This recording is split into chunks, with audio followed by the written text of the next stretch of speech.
Homeless twin girls were pushing a double stroller with twin babies through the snow. When the young billionaire opened the door to his mansion, he discovered a secret that broke his heart.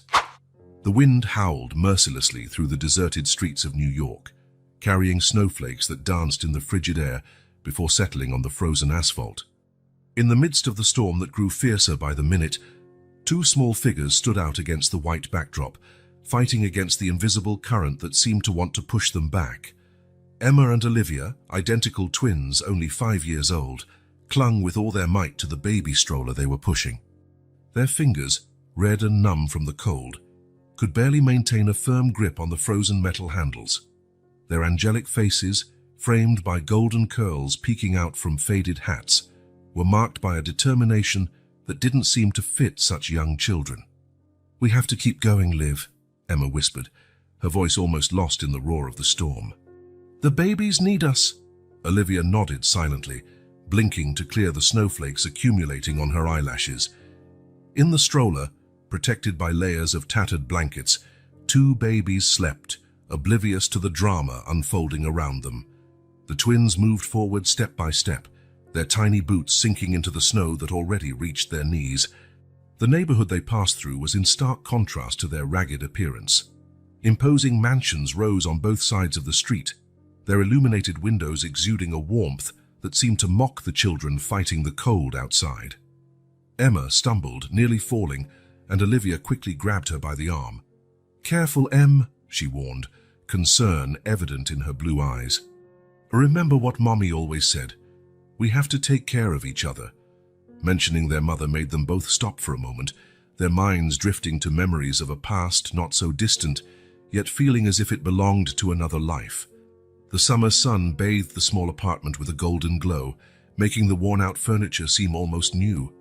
Sarah, the twins' mother, spun around the living room, holding Emma and Olivia's hands as all three laughed and danced to a cheerful tune playing on the old radio on the table. "My little princesses," Sarah said, her eyes shining with love. "You are the greatest treasure I could ever have. No matter what happens, we'll always be together." The girls smiled, feeling safe and loved in their mother's arms, never imagining that those moments of happiness would soon become just a distant memory. A shrill sound cut through the air, bringing Emma and Olivia back to the harsh reality. One of the babies had woken up and begun to cry, the sound echoing through the deserted street. "Shh, shh," Olivia murmured, leaning over the stroller to try to soothe the little one. "It's going to be okay, I promise." But even she could tell the words rang hollow. The twins hadn't eaten anything since the morning of the previous day, and the cold seemed to be draining the last bit of strength from their frail bodies. Hunger gnawed at their stomachs, cruelly reminding them how long it had been since their last decent meal. Emma looked around, desperate for any sign of help. The mansions remained impassive, their doors firmly shut against the cold and any unwanted intruders. For a moment, she considered knocking on one of them, begging for help, but fear stopped her. What if mean people found them? What if they tried to separate them? "We can't stop," Emma said, her voice trembling from cold and exhaustion. "We have to find a safe place for the babies," Olivia agreed, though her eyes betrayed the fatigue that threatened to overwhelm her. The two resumed pushing the stroller, their steps slow and measured in the treacherous snow.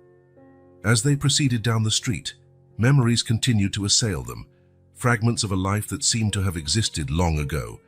The smell of pancakes filled the small kitchen, making the twins' stomachs growl in anticipation. Sarah smiled as she skillfully flipped the pancakes on the griddle, the sound of sizzling oil blending with the girls' laughter. "Who wants to be my helper today?" Sarah asked, glancing over her shoulder with a conspiratorial smile. "Me! Me!" Emma and Olivia shouted in unison, jumping up from their seats at the table. Sarah laughed, the sound musical and comforting. "You can both help. Emma, you can get the plates, and Olivia, how about choosing the toppings?" The girls hurried off to do their tasks, happy to be useful and to take part in the little family ritual that made each morning special. A particularly strong gust of wind yanked Olivia from her daydream, nearly knocking her over. Emma quickly steadied her, their eyes meeting in a moment of silent understanding. No matter how hard things got, they had each other, and they had the babies to protect. The stroller groaned in protest as the twins pushed it over a particularly tall mound of snow. For one terrifying moment, it seemed like it would tip over, but the girls used all the strength they had left to keep it upright. "Almost there," Emma muttered, though she had no idea where they were going. The snow was falling harder now, cutting visibility down to just a few feet ahead. The mansion lights turned into blurred patches, like distant beacons in a sea of white. The babies began to fuss again, their tiny faces contorted with cold and hunger. Olivia tried to hum a lullaby, the same one their mother used to sing to them, but her voice came out shaky and weak. "Mommy," Emma whispered, a solitary tear freezing on her cheek. "Where are you?" The twins pressed on, two tiny dots of determination in the vast, relentless whiteness. Their steps, though unsteady, carried the power of a love that surpassed their age, a protective instinct that drove them forward even when every movement felt like a struggle. While Emma and Olivia fought against the storm, a few blocks away, in one of the most imposing mansions in the neighborhood, Michael Reeves watched the blizzard through the massive window of his living room, a glass of 30-year-old whiskey in his hand. At 32, Michael was the epitome of success in the public eye.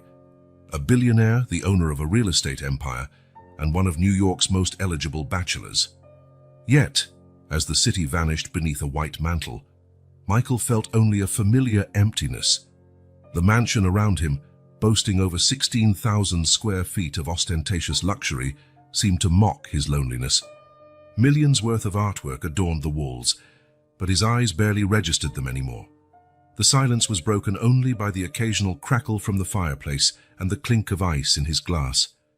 Michael took a long sip of his whiskey, savoring the warmth as it slid down his throat.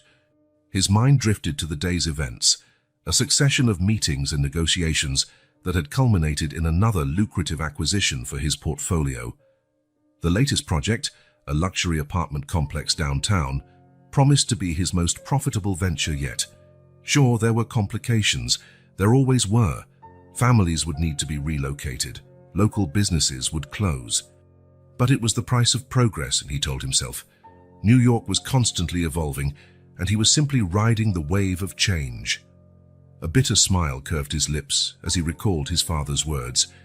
"In this world, Michael, you're either a wolf or a lamb, and wolves don't apologize for their nature."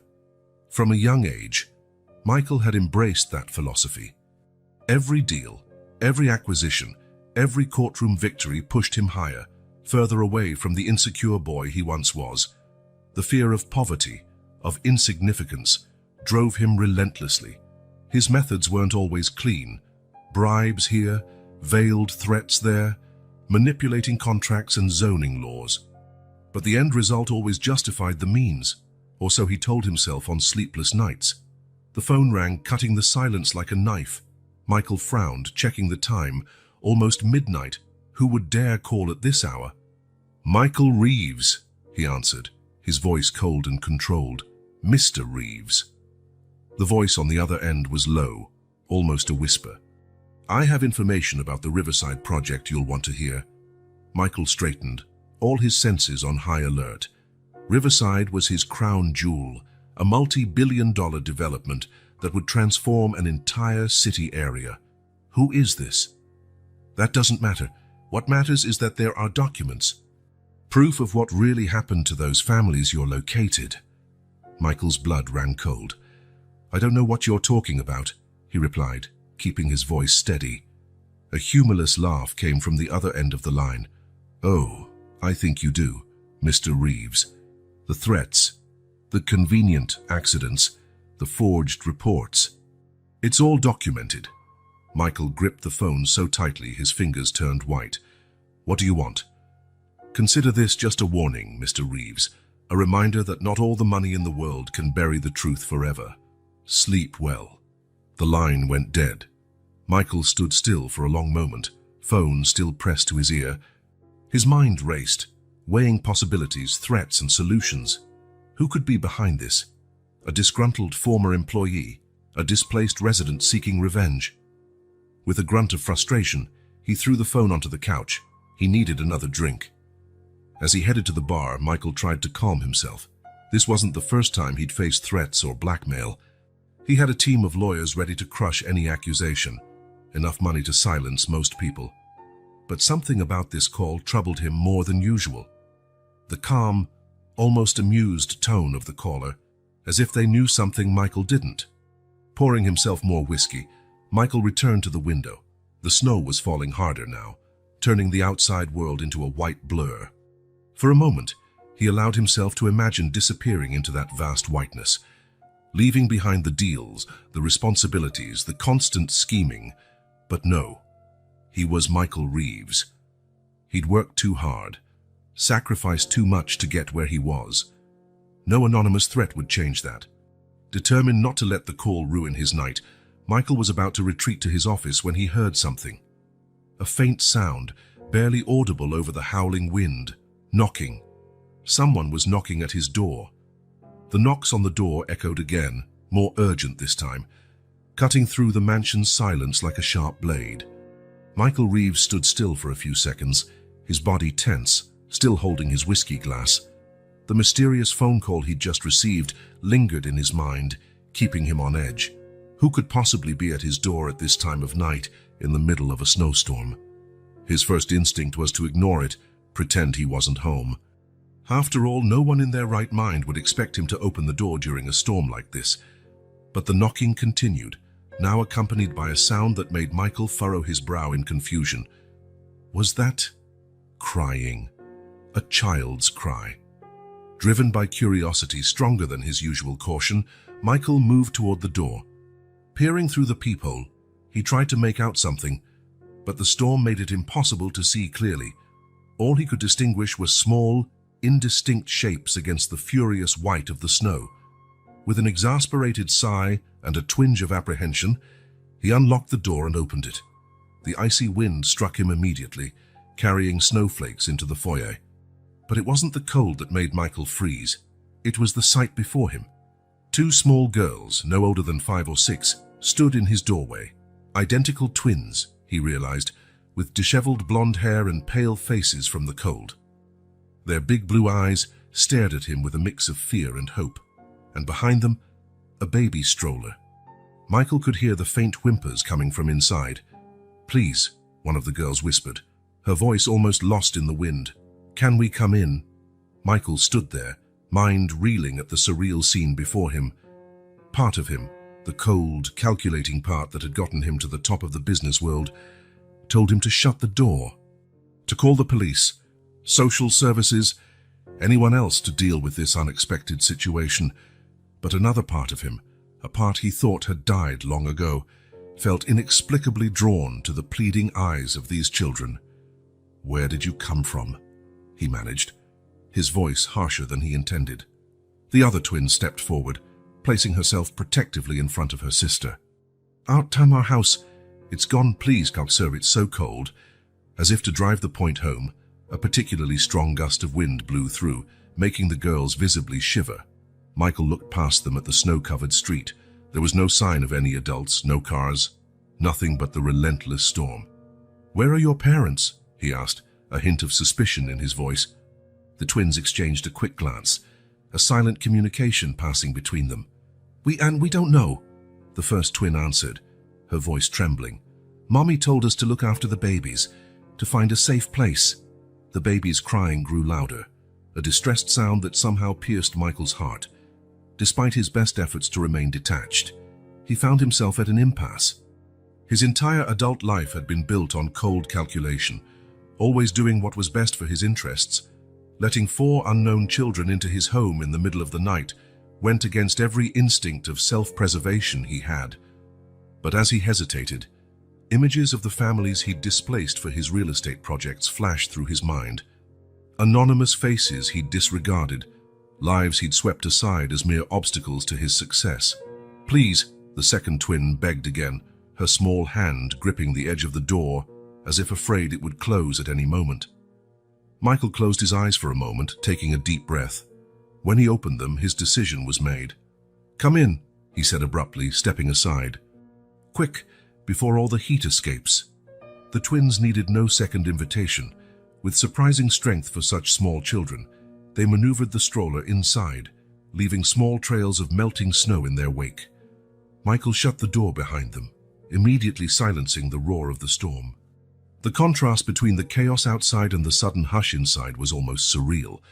He turned to face his unexpected guests, really seeing them for the first time in the soft light of the foyer. The twins were in a pitiful state, their thin, inadequate clothing wet and torn in places.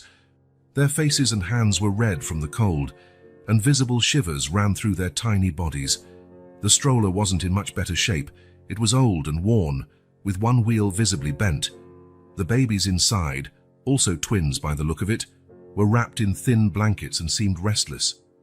"You're freezing," Michael murmured, mostly to himself. Years of neglecting his own needs for work had left him ill-prepared to handle this situation. Come. The living room is warmer." He guided the children into the spacious living room, where the fireplace still crackled. The twins immediately moved closer to the fire, stretching their trembling little hands toward the warmth. Michael watched them for a moment, feeling strangely out of place in his own home. Finally, he cleared his throat.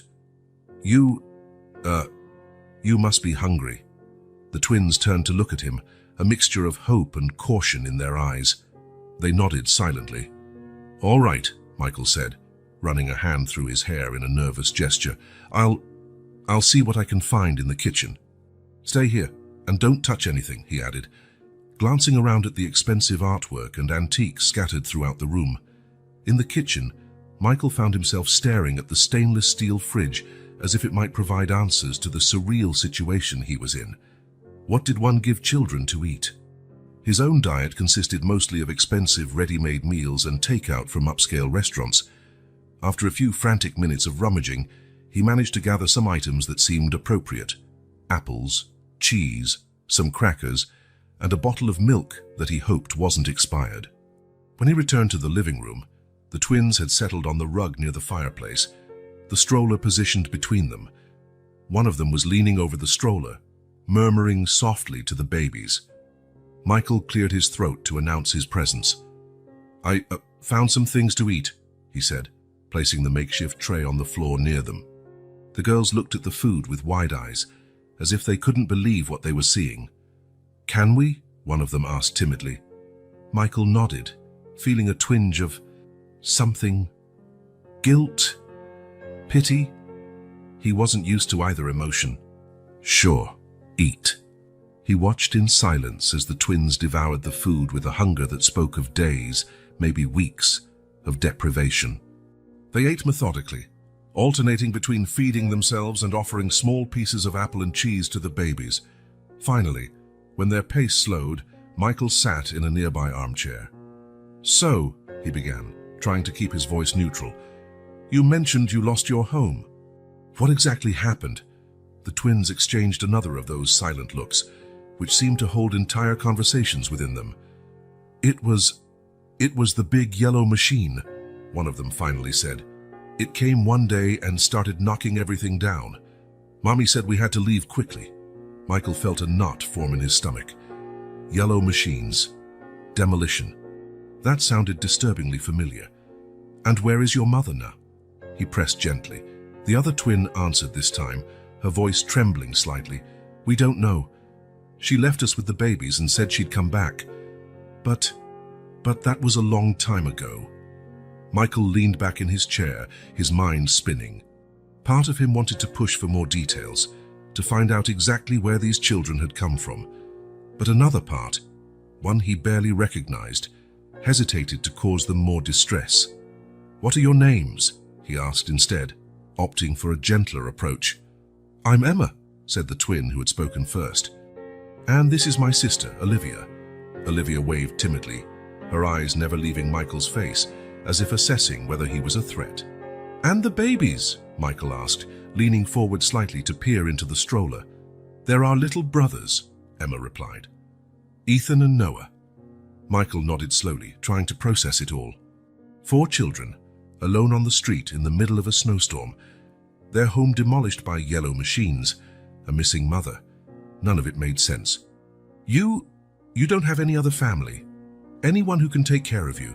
he asked, half hoping there was a simple solution to this unexpected problem. Emma and Olivia exchanged another look before Emma replied, "No, sir. It's just us and Mommy." Michael sighed, running a hand over his face. He was completely out of his depth. Handling contracts, negotiations, and even threats was one thing. But this, 4 vulnerable children in his living room, this was unknown territory. "Look," he said finally, "it's late and you obviously need rest. You can stay here tonight. Tomorrow we'll figure out what to do, okay?" The twins nodded, visible relief on their tired faces. "Thank you, sir," Olivia said softly, speaking directly to Michael for the first time. "You're very kind." Michael felt something stir in his chest at those words. Kind was not an adjective people usually used for him. Ruthless, shrewd, even cruel, yes, but kind. "Never. I'll make up a place for you to sleep," he said, standing abruptly. "Stay here, okay?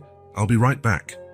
As he climbed the stairs toward the guest rooms, Michael tried to organize his thoughts.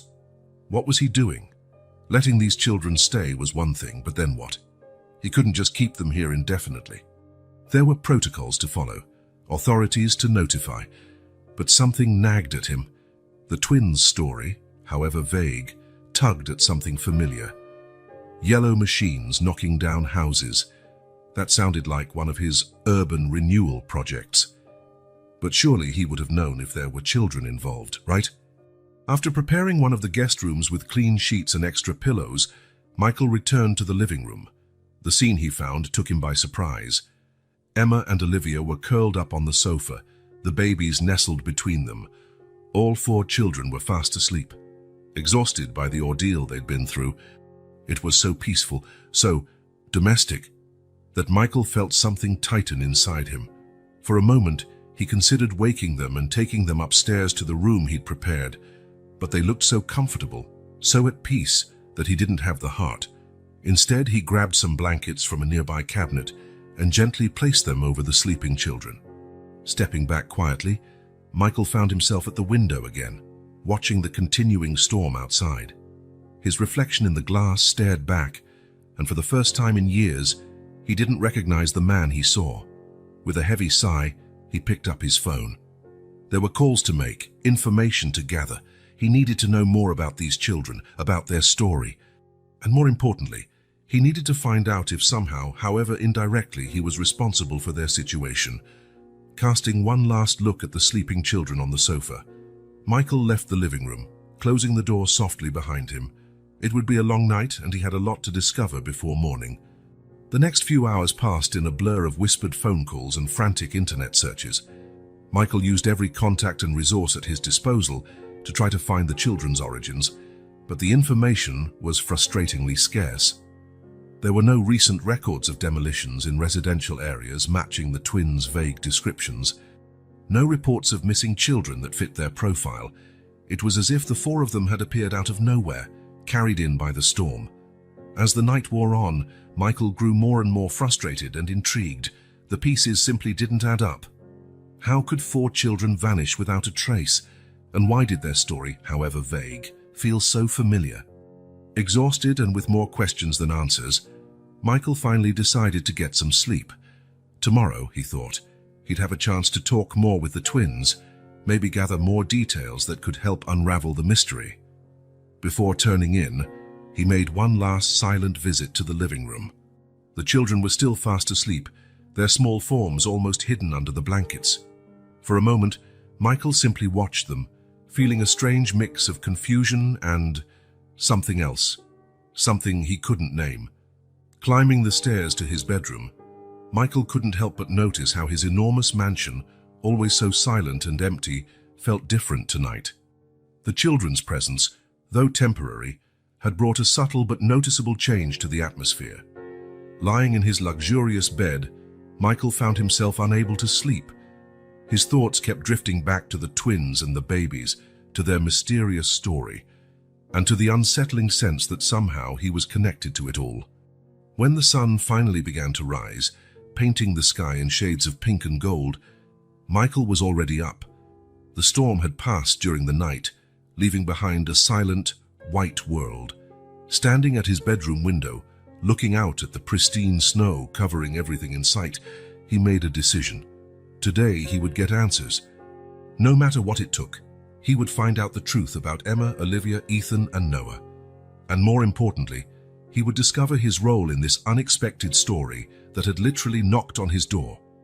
With that resolve in mind, Michael prepared to face the day and whatever revelations it might bring.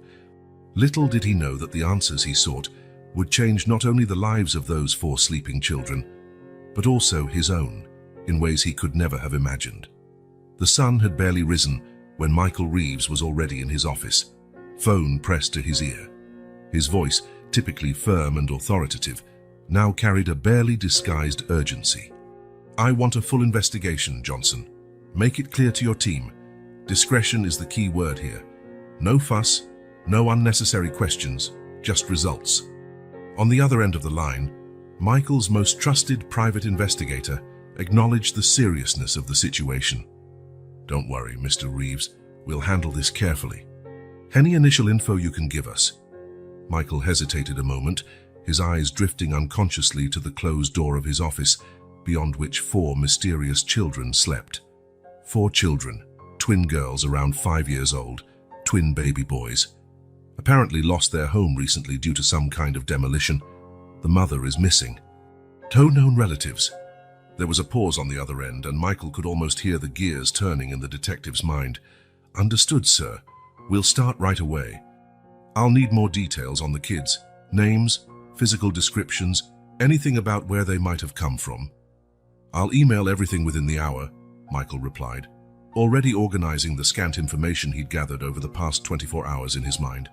"And Johnson, I want daily updates, no matter how insignificant the details may seem."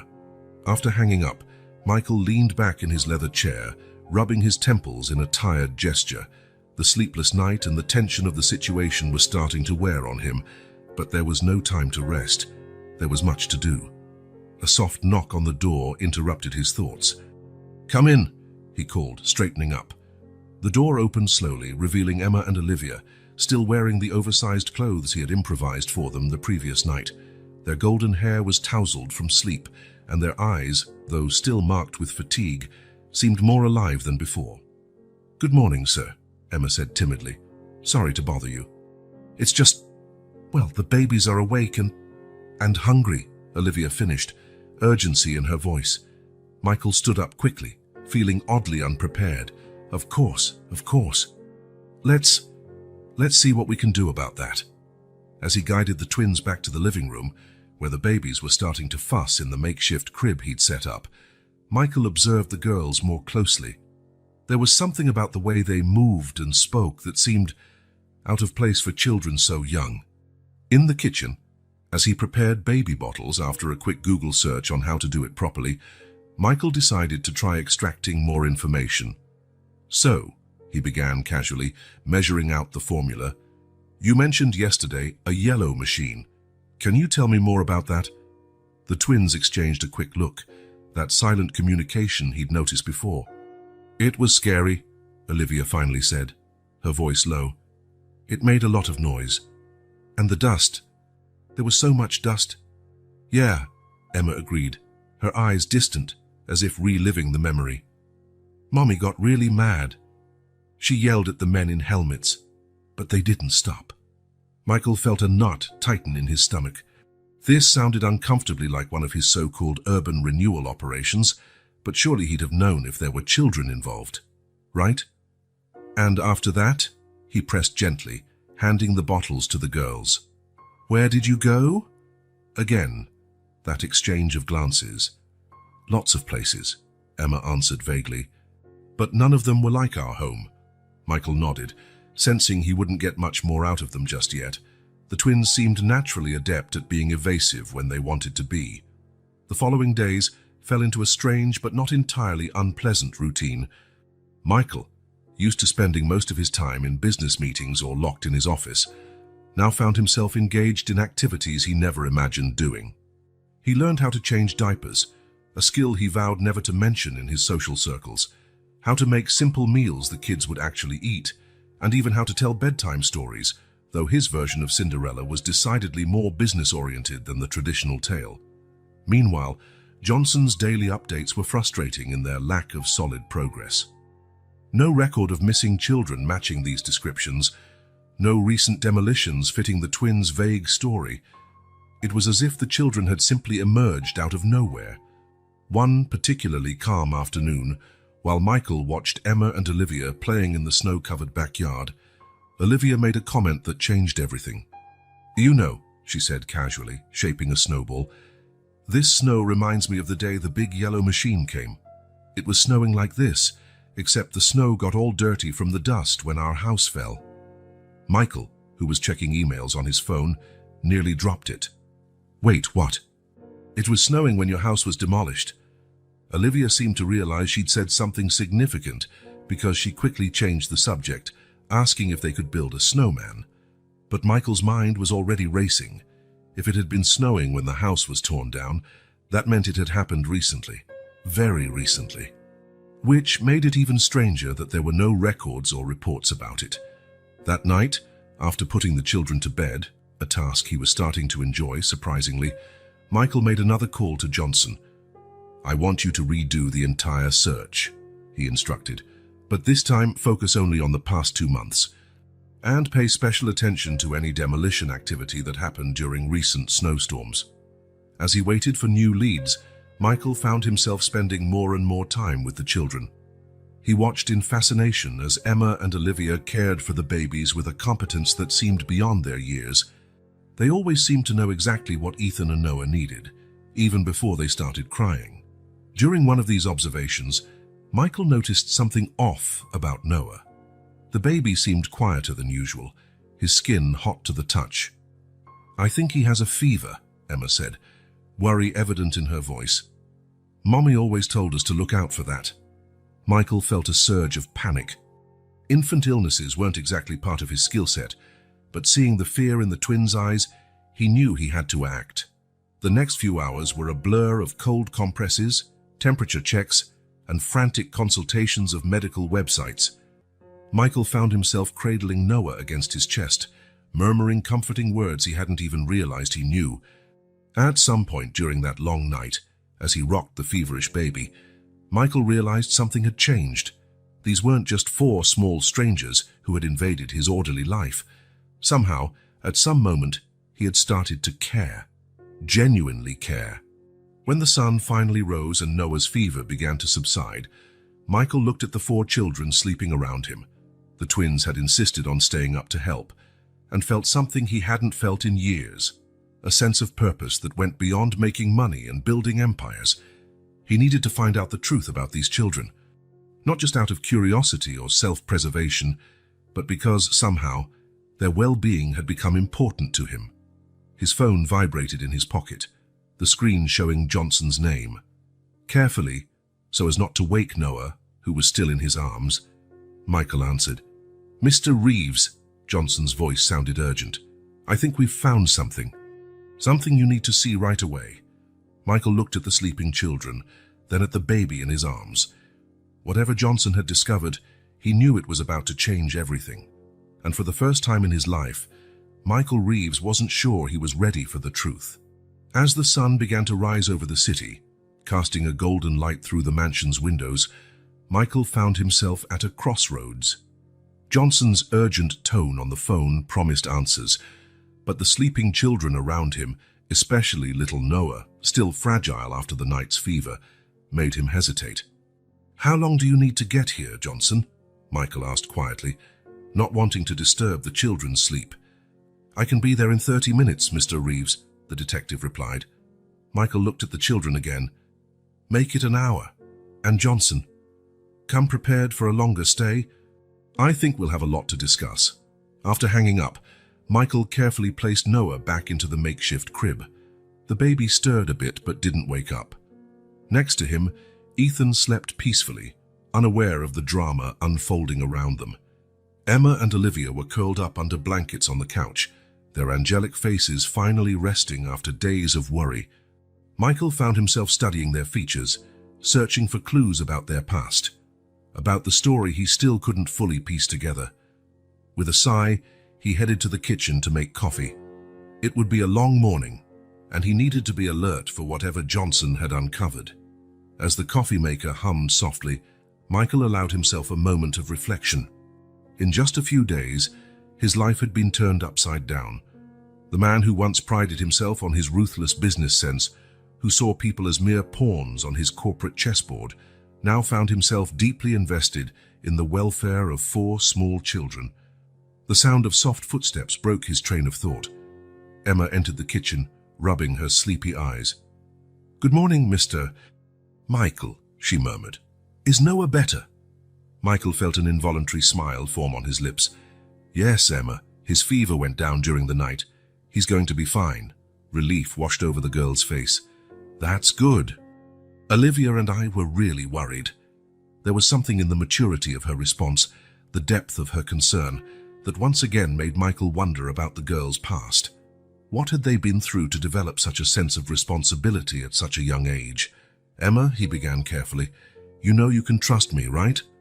If there's anything you want to tell me, anything about you, Olivia, and the babies." The girl looked at him with her big blue eyes, a flicker of emotion passing through them. For a moment, Michael thought she would open up, reveal the mystery that surrounded them. But then, just as quickly as it appeared, the moment passed.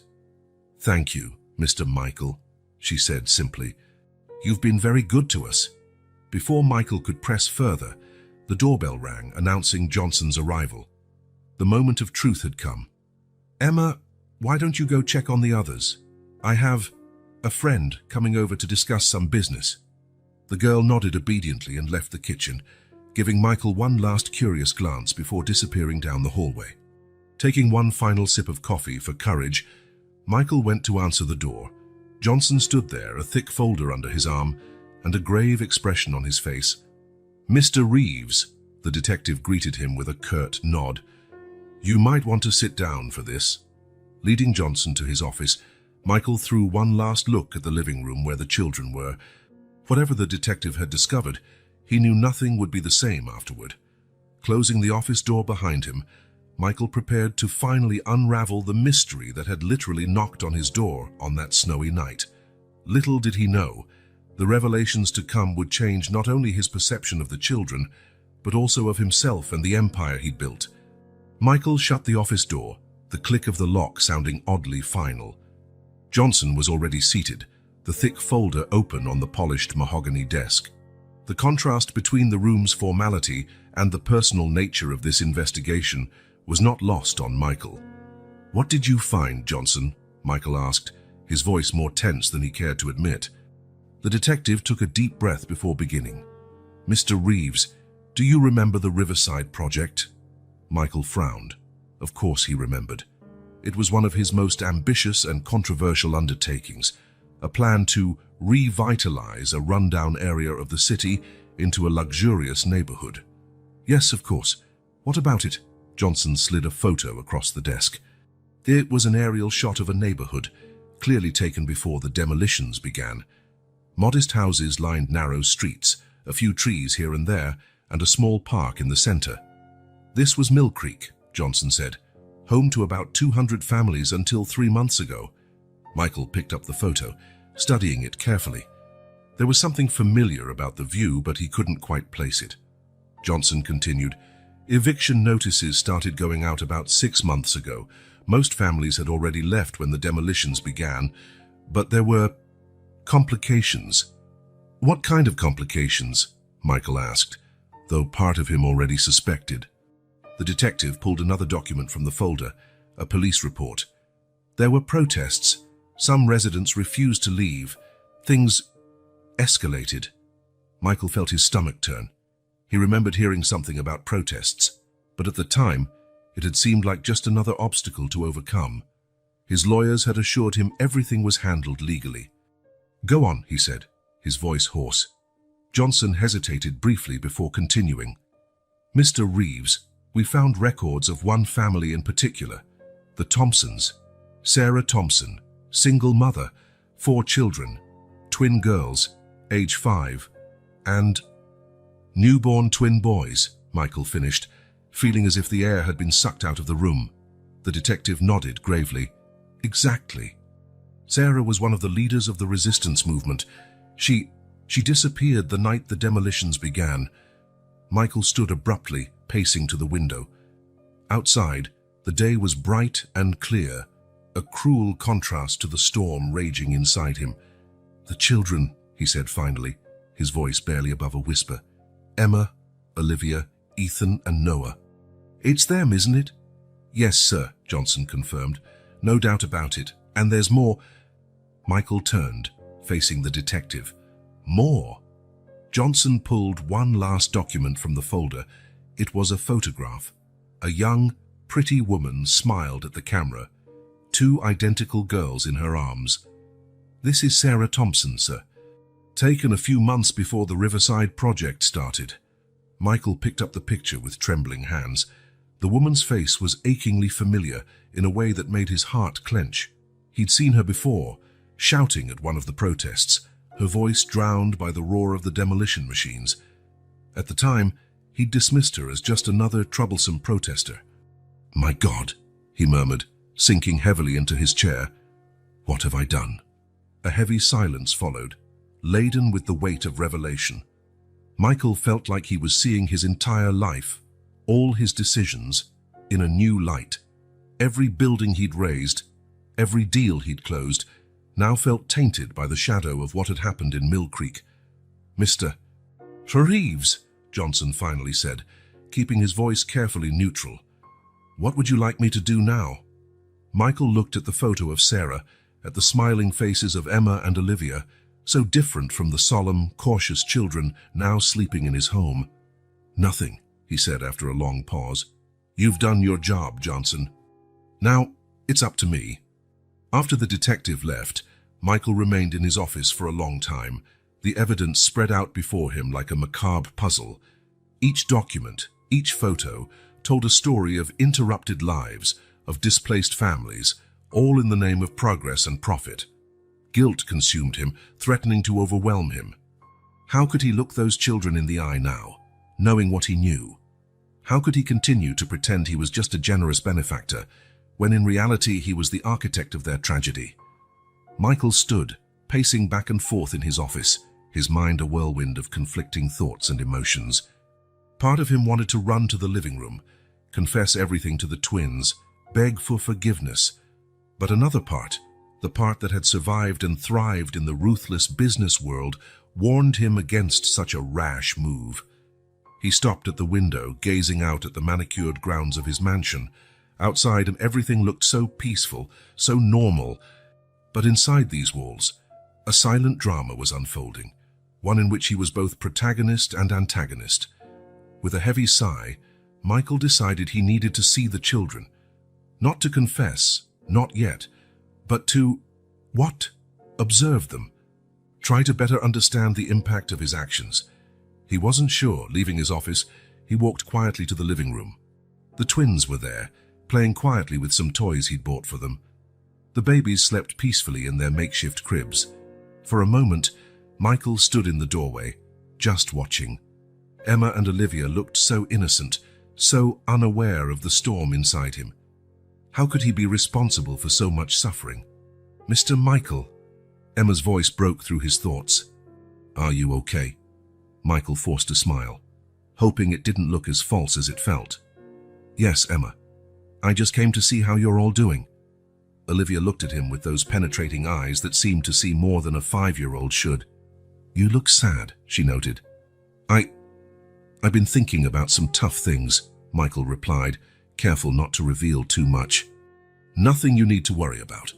The twins exchanged a glance, that silent communication passing between them. There was something in that look that made Michael wonder how much they really understood, how much they suspected. "Mr. Michael," Emma began hesitantly, have you found out anything about our mommy?" The question hit Michael like a punch to the gut. How could he answer that? How could he look into that hopeful child's eyes and say yes, he had found something, but that the truth was far worse than she could imagine? I'm still looking, Emma," he answered, hating himself for yet another lie. "But I promise I won't give up until I find her." Olivia moved closer, her gaze locked on Michael. "You're lying," she said simply. Michael felt his heart skip a beat. "What?" "Mommy always told us we could see it in people's eyes when they're lying," Olivia explained. "And yours look different." Michael swallowed hard, feeling exposed and vulnerable in a way he never had before. These children, these little victims of his greed, seemed capable of seeing through all the defenses he'd carefully constructed. "I'm not lying, Olivia," he said, knowing that each word only dragged him deeper into the pit of deceit he'd created. "I really am looking for your mother. It's just that sometimes grown-up things are complicated." Emma joined her sister, both of them standing united in front of him. "Why are they complicated?" she asked. "It's either mommy or not. Why can't you just tell us?" Michael felt sweat bead on his forehead. How had he gotten to this point? How had he, a man who negotiated billion-dollar deals without flinching, been cornered by two 5-year-olds? "Girls," he began, trying to keep his voice steady, "I promise I'm doing everything I can to find your mother. But some things take time. And sometimes we don't have all the answers right away." The twins watched him for a long moment, their identical eyes seeming to pierce his soul. Finally, Emma spoke. "Okay, Mr. Michael, we understand." But the tone of her voice made it clear they didn't understand. Not really. And worse, that they didn't believe him. Michael felt a wave of nausea. He needed to get out of there, needed air. I have some calls to make," he murmured, already turning toward the door. "You'll be okay here." The girls nodded silently, their gazes following him as he practically fled the room. Back in his office, Michael closed the door and leaned against it, breathing heavily. What was he doing? How could he keep up this charade? His gaze fell on the photo of Sarah Thompson lying on his desk. Her smile, once so full of life and love, now seemed to mock him. Here was a woman who had fought tooth and nail to protect her family and her community, and in his arrogance and greed, he had destroyed it all. Michael approached the desk, picking up the photo with trembling hands. He traced Sarah's face with a finger, as if he could reach her across time and space. "I'm so sorry," he whispered to the image. "I really am." But he knew apologies weren't enough. Words couldn't undo the damage he'd caused. Actions were needed. But what actions? How could he even begin to fix something so monumental? Michael sank into his chair, his mind whirling with possibilities and consequences. He could use his money, of course. He could set up relief funds for displaced families, rebuild houses, offer jobs. But would that be enough? Would it erase the trauma, the loss, the pain he had inflicted? Then there was the question of Sarah. Where was she? What had happened to her that fateful night? Was she alive? And if she was, why hadn't she returned for her daughters? Michael lifted his phone, his fingers hovering over the keypad. He could mobilize resources, hire the best investigators, use all his influence to find her. But what if the truth was worse than he imagined? What if Sarah was... He couldn't finish the thought. The idea was too painful, the implications too devastating. A soft knock at the door pulled him from his dark musings. "Come in," he called, quickly stashing Sarah's photo in a drawer. The door opened, revealing Emma. She looked small and vulnerable standing there, her big eyes filled with a mix of hope and fear. "Mr. Michael," she said softly, I wanted to say sorry." Michael blinked in surprise. "Sorry? For what, Emma?" The little girl entered the office, her hands nervously twisting the hem of her shirt. "For saying you were lying. It wasn't polite." Michael felt his heart clench. Here was this child, who had lost so much, apologizing to the man who, without her knowing, was responsible for her tragedy. "Oh, Emma," he said, his voice thick with emotion, "you don't have to apologize. I understand why you and Olivia are frustrated. You have every right to ask questions, to want answers." Emma approached the desk, her eyes roaming curiously over the papers and photos spread out. Michael quickly covered the more incriminating documents, hoping she hadn't seen anything telling. "Are you really looking for our mommy?" she asked, her voice small and hopeful. Michael swallowed hard, the weight of his lies threatening to crush him. "Yes, Emma, I am." The girl nodded slowly, as if processing the information. Then, To Michael's surprise, she reached out and picked up one of the papers he hadn't managed to hide in time. It was a map of the Mill Creek neighborhood, marked with red X's indicating the houses that had been demolished. "Hey," Emma said, her eyes widening. "This looks like—" Michael quickly took the map back, his heart pounding. "It's nothing, Emma. Just some work papers." But it was too late. He could see in her eyes that something had changed. A seed of suspicion had been planted. "Mr. Michael," Emma said slowly, "why do you have a map of our neighborhood?" Michael felt panic rising, but years of tough negotiations helped him maintain composure. He forced a calm smile, hoping Emma wouldn't notice the trembling in his hands. "It's just part of the investigation, Emma," he said, trying to sound casual. "To find your mother, we need to understand where she was last." Emma frowned, her eyes drifting to the map now hidden under other papers. "But those red marks, they looked like they were right where our house used to be." Michael felt a bead of sweat trickle down his back. How could a 5-year-old be so perceptive? He needed to change the subject, fast. "Emma," he said, leaning forward, "how about we go see how Olivia and the babies are doing? Maybe we can all have some ice cream after lunch." The mention of ice cream seemed to momentarily distract Emma, her eyes lighting up. "Really? We can?" "Sure," Michael replied, relieved to have avoided disaster for now. "Let's go." As he led Emma out of the office, Michael couldn't shake the feeling that he was walking a tightrope. How much longer could he keep this secret? And what would happen when the truth inevitably came out? Back in the living room, Olivia looked at them curiously. "Everything okay?" she asked, her eyes moving from Emma to Michael. "All good," Michael answered, perhaps too quickly. "Actually, I was thinking we could all go out for some ice cream later. What do you say?" The twins exchanged excited looks, but Michael noticed a hint of doubt in Olivia's eyes. She was obviously the more cautious of the two, and he knew he'd have to be extra careful around her. While the girls chatted excitedly about ice cream flavors, Michael found himself watching the babies, Ethan and Noah, so small and innocent, unaware of the drama playing out around them. What would happen to them if the truth came to light? If the authorities found out?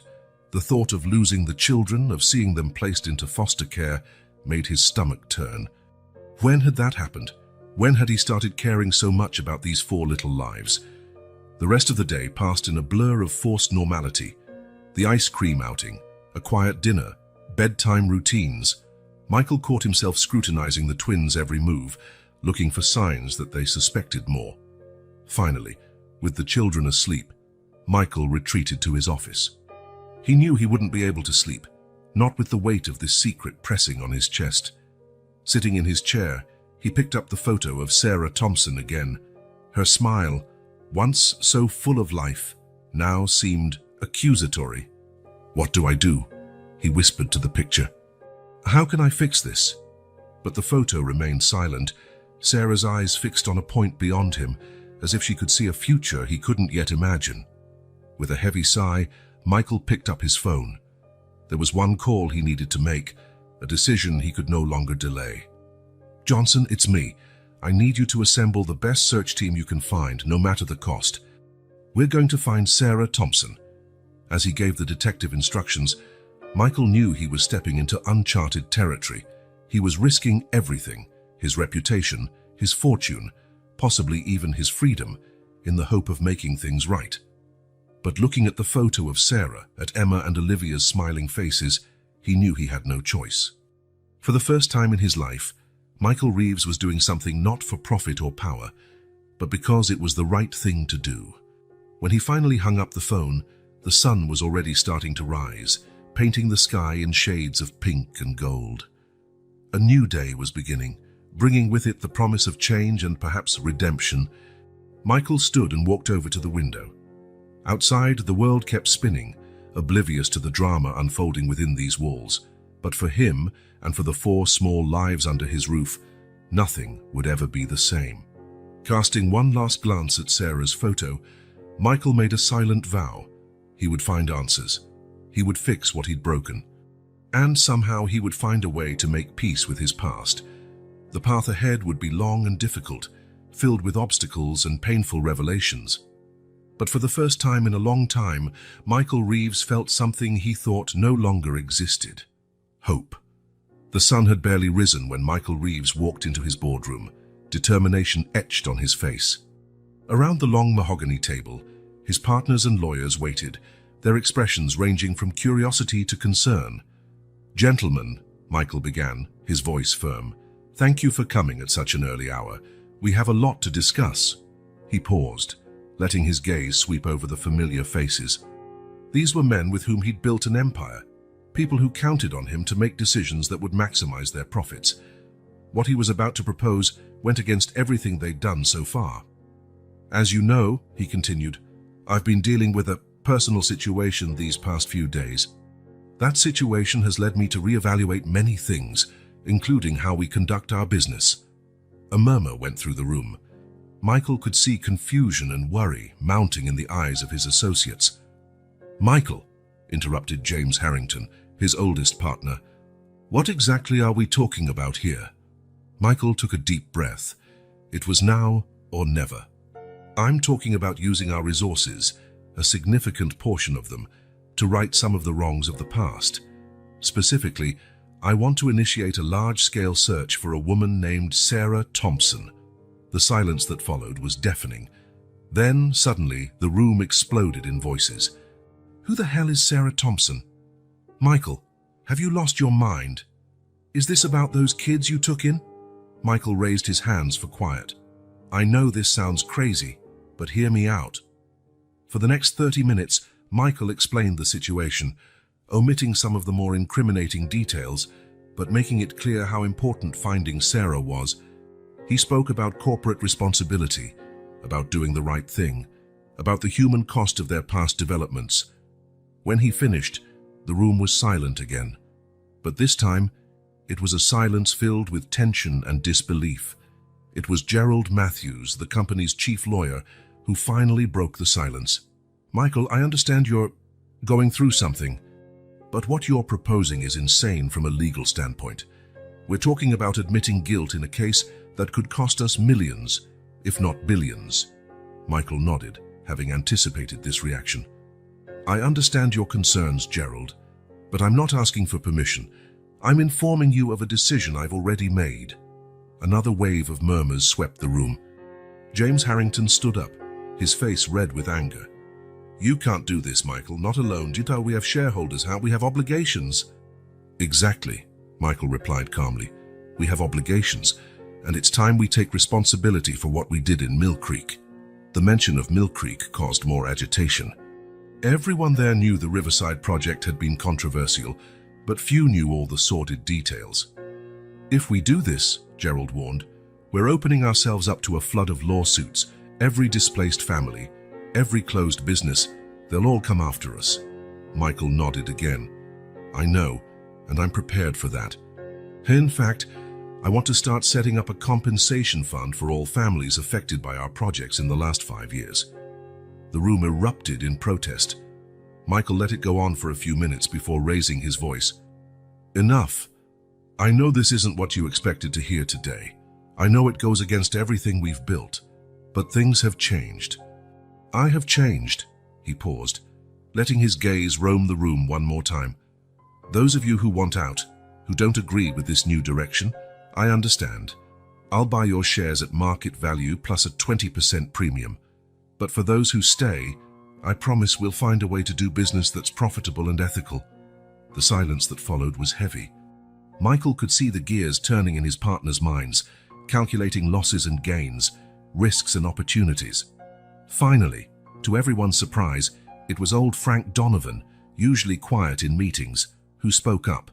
"You know, Michael," he said, his voice gravelly with age, "when I started in this business more years ago than I care to admit, this is how we did things. We cared about people, not just profits. Maybe it's time we return to our roots." A murmur of agreement went around the table, not from everyone, certainly, but from some. It was a start. Michael felt a weight lift from his shoulders. "Thank you, Frank. Anyone else?" In the hours that followed, plans were made and strategies outlined. Some partners left, vowing never to speak to Michael again. Others stayed, intrigued by the idea of a new way of doing business. By the time the meeting ended, it was already past noon. Michael found himself alone in the room, exhausted, yet strangely energized. His phone vibrated. It was a message from Johnson. "We found a lead on Sarah Thompson, St. Mary's Hospital." "Come immediately." Michael's heart raced. After days of fruitless searching, there was finally a light at the end of the tunnel. He rushed to his car, instructing his driver to head to the hospital as fast as possible. During the ride, his mind swirled with possibilities. What condition would Sarah be in? How would he explain everything to the children? St. Mary's Hospital was an old, worn building, clearly underfunded and overburdened. Michael felt a pang of guilt thinking about how many hospitals like this could have been improved with the money he'd wasted on unnecessary luxuries. Johnson waited for him at the entrance. "This way, Mr. Reeves. But I should warn you, the situation is delicate." They walked through crowded corridors, past patients on gurneys and overworked nurses. Finally, they reached a treatment ward. "She's been here since the night of the demolition," Johnson explained quietly. "Brought in as a construction accident victim.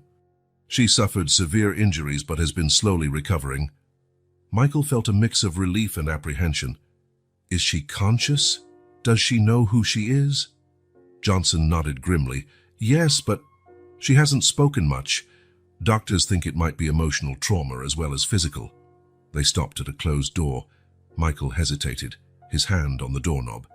Behind this door was the mother of the girls he'd taken in, the woman whose life he'd inadvertently destroyed. Taking a shaky breath, he turned the handle. Sarah Thompson was sitting up in bed, looking out the window. She seemed pale and fragile, but when she turned to Michael, her eyes were clear and alert. "Who are you?" she asked, her voice rough from disuse. Michael felt his heart skip a beat. "My name is Michael Reeves," he began, approaching cautiously. I came to help." Sarah studied him for a long moment. "You're the man who destroyed my home," she finally said, not as an accusation, but as a statement of fact. Michael felt the crushing weight of guilt. "Yes," he admitted, "and I'm here to try to fix it." He quickly explained about the children, how they'd shown up at his door, how he'd taken care of them. With each word, he watched a range of emotions pass over Sarah's face: relief, fear, anger, hope. "Where are they now?" Sarah asked, her voice trembling slightly. "They're safe," Michael assured her, "at my home. But they miss you terribly. Sarah, I want to help reunite your family. I want to transfer you to a better medical facility. Make sure you get the best care possible." Sarah looked at him distrustfully. "Why? Why would you care?" Michael drew a deep breath. It was time for the painful truth. "Because I'm the one who caused this," he said, his voice almost a whisper. "The Riverside project on the Mill Creek demolition. It was my decision. And now I'm trying to fix what I did wrong." The silence that followed was deafening. Michael could see a storm of emotions in Sarah's eyes: shock, anger, pain, confusion.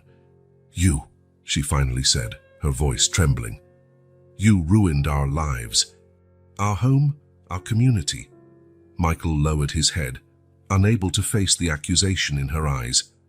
"I know," he said softly, "and there aren't enough apologies in the world for what I did. But I'm here now, Sarah. I'll do whatever it takes to make it right." Sarah stared at him for a long moment, tears threatening to spill.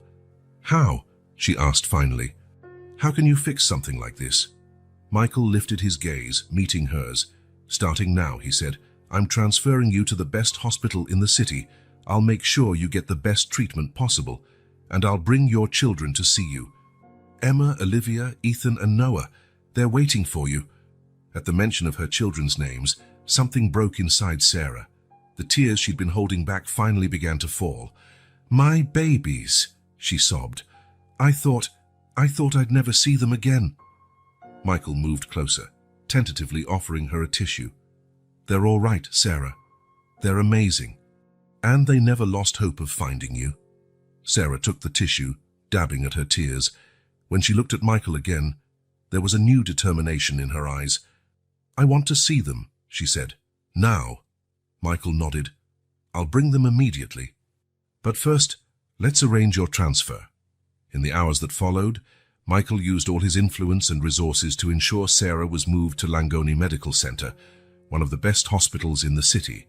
He personally oversaw every detail, making sure she had the finest room, the best doctors, everything top-notch. Meanwhile, he called his housekeeper, asking her to get the children ready for a hospital visit. He knew he needed to prepare Emma and Olivia for what they would see, but how to explain without revealing all the truth? Finally, with Sarah settled comfortably in her new room, Michael went to pick up the children. The car ride was silent, the twins watching him with a mix of curiosity and apprehension. "Where are we going, Mr. Michael?" Emma finally asked. Michael took a deep breath. "Girls, remember how I told you I was looking for your mom?" They both nodded, their eyes growing wide with anticipation. "Well," Michael continued carefully, "we found her. She's in the hospital, recovering from an accident, and we're going to see her now." The car filled with exclamations of joy and anxious questions. Michael did his best to answer, always careful not to reveal his part in the events that had separated their family. When they reached the hospital, Michael had to restrain the twins from running through the corridors. "Remember," he gently cautioned, "your mom is still recovering. We need to be calm and careful." At last, they reached Sarah's room. Michael knelt down to the twins' level. "Are you ready?" he asked softly. Emma and Olivia nodded, their small hands clutching his. Michael opened the door. The moment Sarah saw her daughters was something Michael would never forget. Her face lit up with a love so pure, so intense, he felt his heart tighten. The girls froze for a second, as if they couldn't believe what they were seeing. Then, with shouts of "Mommy!" they ran to her bedside. Michael stood back, watching the family reunite in a rush of tears, laughter, and hugs. He felt both part of it and completely separate, the unwilling architect of this meeting, but also the reason they'd been apart in the first place. When the initial wave of emotion subsided, Sarah looked up over her daughters' heads, her eyes meeting Michael's. There was a silent question there, one he knew he'd have to answer soon. In the days that followed, Michael divided his time between the hospital and his company. At the hospital, he watched Sarah's slow recovery, amazed by her strength and resilience. The children spent every possible moment with their mother, filling the room with laughter and stories. At the office, Michael led a quiet revolution. The compensation fund was being established. New affordable housing projects were planned, and a new code of ethics was implemented. Not everyone was happy about the changes, but Michael stood firm in his new vision. One quiet afternoon at the hospital, while the children napped after a long play session, Sarah finally brought up the elephant in the room. "Michael," she said softly, "I think it's time we talked." Michael nodded, feeling a knot form in his stomach. He knew this moment would come eventually, but that didn't make it any easier. "The kids told me how you found them, how you took care of them," Sarah began. "But there's something that doesn't add up. Why would you, a billionaire, care so much about 4 homeless kids?" Michael took a deep breath, gathering the courage for the confession he was about to make. "Sarah, the truth is, I'm responsible for what happened to you and your family. The Riverside project, the demolition of Mill Creek, all of it was my doing." He saw shock and pain cross Sarah's face, but pushed on before he lost his nerve. "I didn't care about the real consequences of my actions. But when your daughters showed up at my door that snowy night, something changed. For the first time, I saw the real human cost of my greed." Sarah regarded him intently, her expression a mask of conflicting emotions. "You destroyed our lives," she said, her voice trembling. "Our home, our community." "I know," Michael replied, guilt raw in his voice, "and there aren't enough excuses in the world for what I did.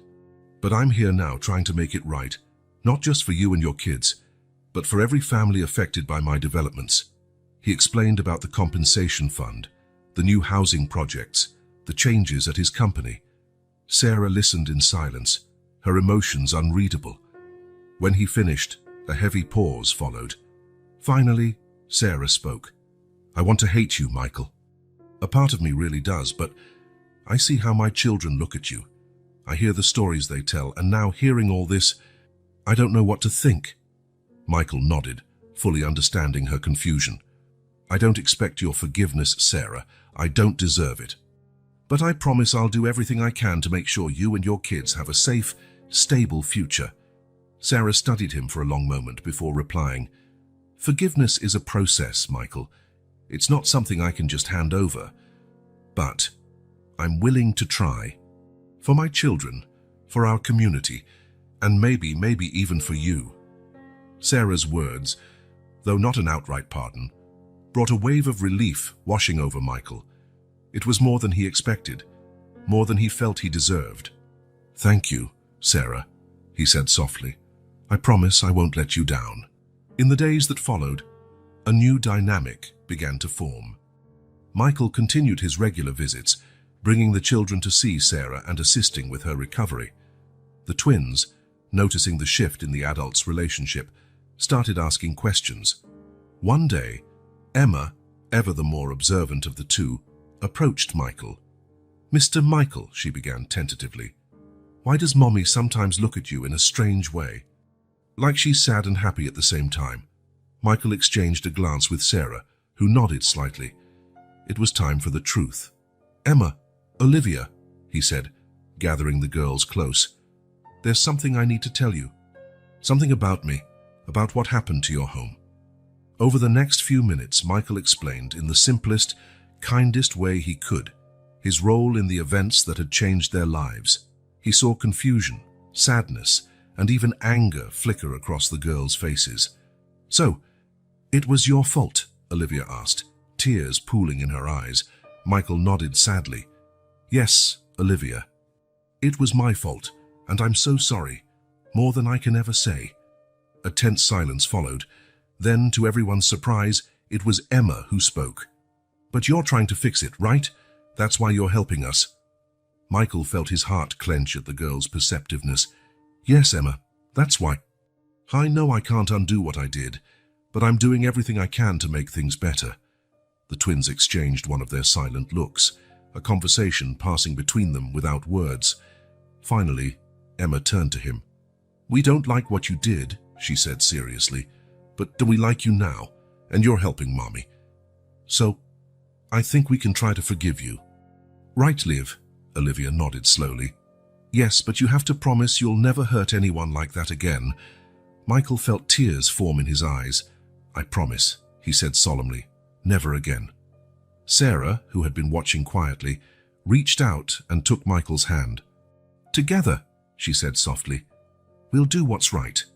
At that moment, looking at Sarah and the children, Michael felt something he hadn't in a long time. Hope. The road ahead would still be long and difficult, but for the first time, he wasn't alone. He had a chance at redemption, a chance to truly make a difference in people's lives. And he was determined not to waste that chance. The rising sun cast a golden glow over the city as Michael Reeves entered his office. The space, once cold and impersonal, now showed subtle signs of change. Photos of Emma, Olivia, Ethan, and Noah sat on his desk, a constant reminder of why he had transformed. With a determined sigh, Michael powered on his computer and opened the document he had been working on tirelessly for the past few weeks. The title at the top read, New Beginnings Foundation, Official Proposal. As he reread the document, Michael reflected on the journey that had brought him to this point. Just a few months ago, his only concern was increasing his company's profits, no matter the human cost. Now, he was about to launch a foundation dedicated to helping the very people he once considered mere obstacles on his path to success. A soft knock on the door interrupted his thoughts. Mr. Reeves, his assistant, Jennifer, called. Sarah Thompson is here to see you. Michael felt a rush of mixed emotions at the mention of Sarah's name. Gratitude, guilt, a sense of responsibility. Thank you, Jennifer. Please send her in. Sarah entered, bringing an energy to the room that Michael still couldn't quite define. She looked stronger, healthier than she had after leaving the hospital. Her eyes, once full of distrust when they fell on Michael, now showed caution and something else. Respect, perhaps. Good morning, Michael, Sarah greeted him, sitting in the chair opposite his desk. The kids send their regards. Emma and Olivia insisted I give you this. She handed him a colorful drawing of 5 stick figures, clearly representing Michael, Sarah, and the 3 children, holding hands under a smiling sun. Michael took the drawing, feeling a lump in his throat. Thank you, he managed. How are they settling into the new house? Sarah's face lit up. They love it, Michael. Especially the backyard. Yesterday we spent the entire afternoon planting a little garden. The twins are convinced they'll grow the biggest pumpkins in the world. Michael smiled, imagining the scene. The house he had given the Thompson family was modest compared to his own mansion, but he'd made sure it had everything Sarah and the kids might need, including a spacious yard where the children could play and grow. I'm glad to hear it, Michael replied. And you, Sarah, how are you feeling? Sarah paused, considering his question. Better every day, she said at last. Physically, I'm almost back to 100%. Emotionally, I'm still processing everything. But having a safe home and seeing the kids happy, it helps a lot. Michael nodded, understanding. Silence hung between them for a moment, laden with unspoken words and complex emotions. Finally, Michael cleared his throat. Sarah, I asked you here today because I want your input on something. He turned his computer monitor toward her, showing her the New Beginnings Foundation document. Sarah leaned forward, her eyes scanning the text. As she read, her eyebrows rose in surprise. Michael, this is impressive. An entire foundation devoted to helping displaced families. Michael nodded. It's only the beginning. I want to use Reeves Enterprises' resources to make a real difference in people's lives. Not just build houses, but rebuild entire communities. Sarah kept reading, occasionally stopping to ask questions or suggest changes. Her perspective, as someone who had lived through the experience of losing everything, was invaluable. Michael found himself taking notes at a frenetic pace. It all looks great on paper, Sarah finally said, leaning back in her chair. But Michael, do you really understand these families' needs? It's not just about providing a roof. It's about restoring a sense of community, of belonging. Michael hesitated. Honestly, no, I don't fully understand. That's why I need your help, Sarah. You and the kid, you can show me what really matters. Sarah studied him for a long moment, as if gauging his sincerity. At last, she nodded. All right, let's do it. But on one condition. What's that? Michael asked, eager. You have to come with us, not just to meetings or charity events. I want you to see firsthand what life is like for these families, to really understand the impact of your actions, past and future. Michael felt a mix of apprehension and determination. The idea of facing the full consequences of his past actions was daunting, but he knew it was necessary. Agreed, he said firmly. When do we start? Sarah smiled, a genuine smile that didn't quite reach her eyes. How about right now? There's a place I want to show you. Hours later, Michael found himself in a neighborhood he barely recognized. Dilapidated houses lined narrow streets, many clearly abandoned. Children played in makeshift playgrounds built from old tires and wooden planks. The air felt heavy with a near-palpable sense of despair. This, Sarah said softly, is what's left of Oakwood, one of the first neighborhoods your company revitalized. Michael felt his stomach twist. He vaguely remembered Oakwood, one of his early projects, one that first put him on the map as a successful developer. At the time, he'd celebrated the profits without ever considering the human cost. My God, he murmured, watching an entire family squeeze into a rusty old trailer. I had no idea. Sarah watched him closely. It's easy not to know when you don't have to face the consequences of your actions, Michael. But these people? They live with those consequences every day. As they walked through the neighborhood, Sarah pointed out places and people, telling their stories.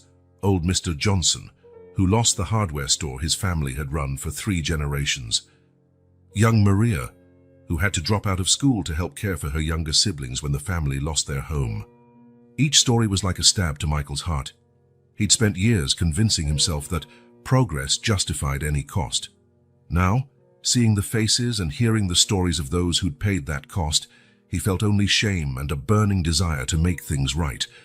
Sarah, he said finally, his voice thick with emotion, I want to help, not just with money or new houses. I want to rebuild all of this. The community, the businesses, the hope. How do we do that? Sarah looked at him, a flicker of surprise in her eyes. For a moment, Michael saw in her not just the mother of Emma, Olivia, Ethan, and Noah, but the community leader she'd been before his actions forced her to fight solely for survival. Well, she began slowly, first, we have to listen to the people. Really listen. Find out what they need, what they want for their future. We can't just impose our vision of how things should be. Michael nodded, already making mental plans. We could hold community assemblies, not just for Oakwood, but for every neighborhood affected by our past projects. And for future projects too, Sarah added. If we're really going to change things, we need to rethink completely how we approach urban development. In the months that followed, Michael threw himself wholeheartedly into this new challenge. The New Beginnings Foundation was officially launched with much media fanfare, but the real work took place far from the spotlight. Guided by Sarah and the children, Michael spent countless hours in neighborhoods like Oakwood. He listened to stories, dried tears, and gradually began to truly understand the impact of his past actions. Emma and Olivia, with their childlike innocence and unique perspective, often provided surprising insights. It was Emma's idea to create reading clubs in each neighborhood after noticing how many kids lacked access to books. Olivia, meanwhile, suggested community gardens, recalling fondly the small garden they'd had in Mill Creek. As the foundation's projects took shape, Michael also began to completely overhaul Reeves Enterprises' approach to urban development. Affordable housing became a priority, along with preserving local businesses and community spaces. One day, while reviewing plans for Oakwood's revitalization, Sarah made a comment that changed everything. "You know, Michael," she said, pointing at the design, "this all looks great on paper, but have you asked people what they actually want in a home?" Michael blinked, caught off guard. Well, we have market research, demographics." Sarah shook her head, a compassionate smile on her lips. "Data is important, but it doesn't tell the whole story. Come with me. I want to show you something." She led him to a small park in what was left of old Oakwood. There, a group of children played, their laughter echoing in the afternoon air. "See that tree?" Sarah pointed to an old oak. "That's where all the neighborhood kids used to gather after school. And that bench? That's where the elderly would sit and play chess on weekends. These are the things that make a house a home, Michael. Not just walls and a roof, but memories and connections." Michael looked at the scene with new eyes. "I think I understand," he said slowly. "We're not just building structures, we're recreating a home." Sarah smiled, a genuine smile lighting up her face. "Exactly. And that's why we need to listen to people. Really listen." From that day on, Reeves Enterprises' planning process changed drastically. Michael instituted a series of community forums where future residents could voice their needs and desires. Emma and Olivia, fulfilling their roles as junior consultants, often participated, offering fresh ideas and perspectives. One particularly moving initiative emerged when Olivia casually mentioned how she missed the small community garden they'd had back in Mill Creek. "Mommy always took us there to plant tomatoes," she said, a touch of nostalgia in her young voice. That simple observation led to the creation of community gardens in all of Reeves Enterprises' new developments. Not only did they provide fresh produce for residents, but they also became gathering places, strengthening community bonds. As the months passed, Michael's transformation became increasingly evident. The man who once viewed people as mere figures on a spreadsheet now spent hours talking to future residents, hearing their stories and worries.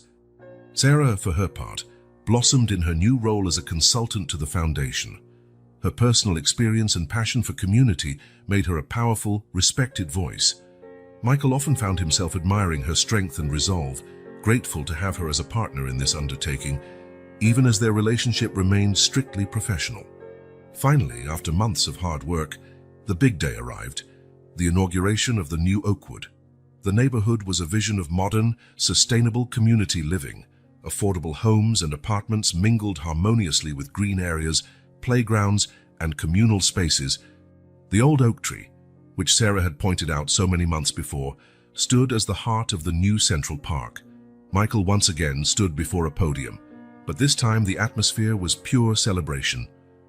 "A year ago," he began, "we made a promise not just to rebuild houses, but to rebuild homes, not just to construct buildings, but to rebuild a community. Today, I'm proud to say we've fulfilled that promise." Applause erupted from the crowd, many of them with tears in their eyes. Michael saw familiar faces, people he'd met along the way, each with their own story of loss and hope. "But this isn't the end," Michael continued. "It's only the beginning. The real work of building a community happens every day. In the small interactions, the friendships formed, the traditions created, and that, my friends, is something we'll do together." After the speech, as families explored their new homes, Sarah approached Michael, the twins and babies by her side. "You did it," she said softly, a genuine smile on her face. Michael shook his head. "We did it, all of us." That evening, after the festivities, Michael led Sarah and the children to a special house in the heart of the new neighborhood. "I have one more surprise," he said, smiling. When he opened the door, Sarah gasped. The house was perfect, spacious yet cozy, with touches that recalled their old home. On the walls were photos of the family, smiling down at them. "Michael," Sarah whispered, tears in her eyes, It's beautiful." "It's yours," Michael said simply. "If you want it." Sarah looked at him, a mixture of emotions on her face. "Michael, it's too much, I can't accept it." Michael shook his head. "Please, Sarah. It's not a debt or an obligation. It's a new beginning for you and the kids, a chance to rebuild your life in the community you helped shape." Emma and Olivia were already darting from room to room, exclaiming in delight at every discovery. The babies, now almost a year old, watched with wide eyes from their strollers. Sarah hesitated a moment, then nodded slowly. "Thank you, Michael. This means a lot to us." A few weeks later, the Thompson family had fully settled into their new home. Michael visited regularly, always keeping a respectful distance, aware that despite everything they'd been through together, he was still partly responsible for their initial suffering. Ethan and Noah's first birthday came quickly. Sarah held a small party in the new home's backyard, inviting neighbors and friends from the community. Of course, Michael was invited, arriving with gifts for the twins and a large basket of plants for the community garden Sarah had started. As he watched the children play, the adults chat and laugh, Michael felt a wave of emotion. This scene, so simple yet so powerful, was the tangible result of his journey toward redemption. Sarah approached him, offering a slice of cake. "A penny for your thoughts," she said gently. Michael smiled, accepting the cake. "I'm just grateful for all of this, for you and the kids giving me a chance to do what's right." Sarah nodded, her gaze drifting to the children. "You know, Michael, when we first met, I hated you. I thought you were the worst kind of person, but now I see that people can change. They can choose to be better." "Thank you, Sarah," Michael replied, feeling the weight of her words. "That means more than you can imagine." As the party continued around them, Michael reflected on his journey.